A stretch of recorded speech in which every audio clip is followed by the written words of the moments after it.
Why are Japanese people and overseas manga fans fighting so hard on X over piracy? VOICEVOX VOICEVOX 나가쓴 독과학을 카오시 디지털 VOICES 무이본나이가 가소한 교각사스. But this debate actually has three layers. Money, access, and until culturally. Lately, X and other online communities have been full of heated arguments about manga piracy. Overseas readers say legal versions are too expensive, releases are delayed, our country can't even buy them, and the services are too fragmented. Japanese readers push back hard. Even if access is broken, piracy is still both morally and legally wrong. Shikoku Metan camping Fukuoka must discuss the Ryodashi Serif. What are they speaking and started speaking stands actually saying? Most of them aren't saying creators don't deserve money. Their argument breaks down into roughly 4 points. First, legal access is limited. Many niche manga never get an official translation, or they arrive years late. Second, price and income gaps matter. A volume or a subscription that feels affordable in Japan or the US is out of reach in countries with lower average wages. Third, piracy actually helped build the global manga fandom in the first place. Fan translations and scanlation communities introduced manga to the world long before publishers seriously entered those markets. Fourth, piracy is a service problem. Air pitches. Give us a legal, affordable, easy-to-use platform in our language, and a lot of people will gladly pay. Shikoku stands Kaoshi as a system of token distribution system. Na hazambo good. Exactly. They aren't claiming piracy is right. They're treating it as a workaround. The same line shows up over and over. If we could read it in our language, at a fair price, without juggling multiple platforms, we'd pay. In a Reddit thread about the Gachiakuta piracy debate, users repeatedly cited unavailable translations, delayed releases, high prices, and fragmented services as the reasons piracy persists. Japanese stands so highly about. They aren't angry just because a rule was broken. They're angry because manga is someone's work. Their case also breaks down into roughly 4 points. First, manga isn't free for the taking. Authors, assistants, editors, and translators, publishers, printers, bookstores, and platforms, they all depend on the work being paid for. Second, exposure doesn't automatically pay creators, even if piracy creates new fans. No creator can pay rent with promotion.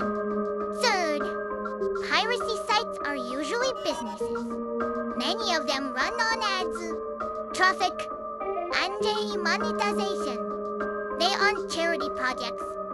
Fourth, if free becomes the default, the perceived value of mangaka apps is once readers expect everything for free. Paying for it starts to feel optional. Show some of the Japanese stars. Quickly you has quite access. It's a style. Right. To them, I love manga, so I pirate it sounds like a contradiction. This view became especially visible in April 2026, when Gachiakuta creator Kei Urana posted a public statement about piracy. She acknowledged that, for some readers, there's genuinely no legal way to access manga right now.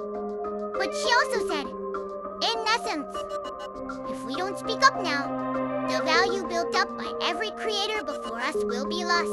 What for is the Japanese reaction showing that?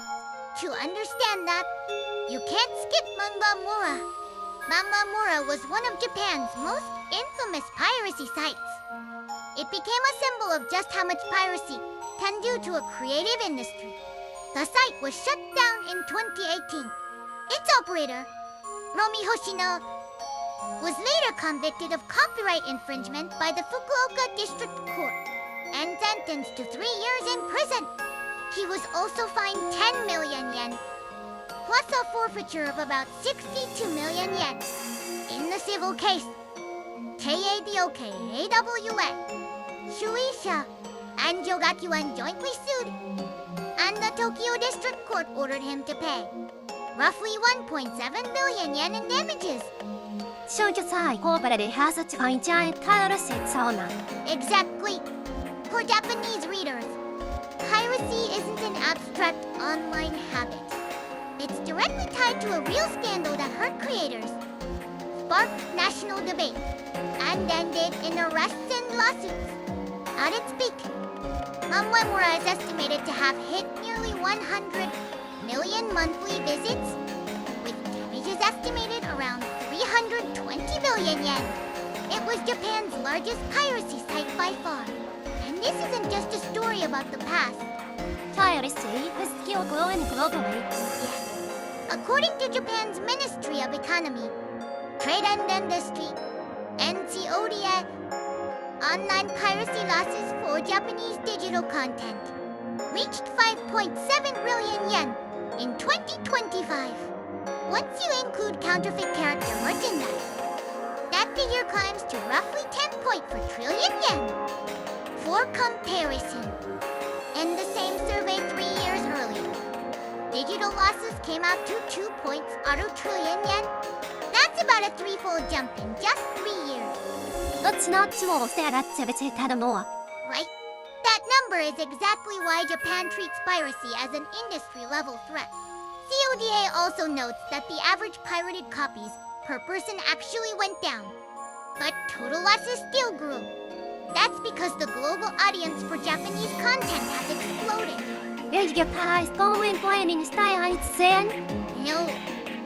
Japan is also going after the large piracy networks themselves. In January 2026, one of the world's largest manga piracy sites, Bato.to, and around 60 related sites were taken down. It started when CODI and 5 Japanese publishers, KADOKA, WA, Tarencha, Shueisha, Shogakukan, and Square Enix, filed a criminal complaint with the Shanghai Public Security Bureau in China. Chinese authorities then detained a man inside China, who they believe operated the network. According to CODA, in May 2025 alone, those sites collectively drew about 350 million visits. At its peak, Bato.to was earning roughly $57 a month in advertising revenue. That's why many Japanese people don't see piracy sites as cool fan-sharing culture. They see businesses profiting off someone else's work. But there is a catalyst. There is. Japan has a tendency some people call a white society.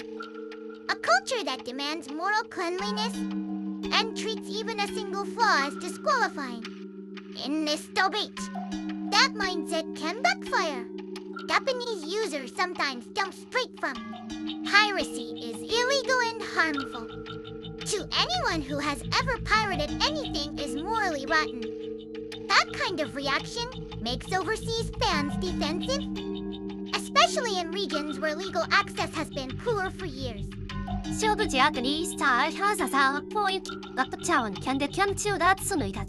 Exactly. Once the message is Jimon condemnation, the other side stops listening. So what should each side take away from this? First, what overseas fans should understand. Japanese people aren't just defending big corporations. They're defending creators, assistants, translators, editors, and the survival of the manga industry itself. And Japan still remembers Manga-Mura, a site that was publicly condemned, shut down, and whose operator was arrested and punished. That memory is still fresh. Second, what Japanese fans should understand. Overseas readers aren't always refusing to pay. Many of them grew up in markets where official manga simply wasn't sold, where releases were delayed, where translations didn't exist, where prices were too high, or where you had to juggle a dozen platforms just to read one series. 紹介をしてた情報トレードコモン動きたつてたつしかぶ Exactly. The answer isn't piracy is okay. The answer is make legal access better and respect creators' rights. If you're outside Japan, please understand why Japanese fans react so strongly.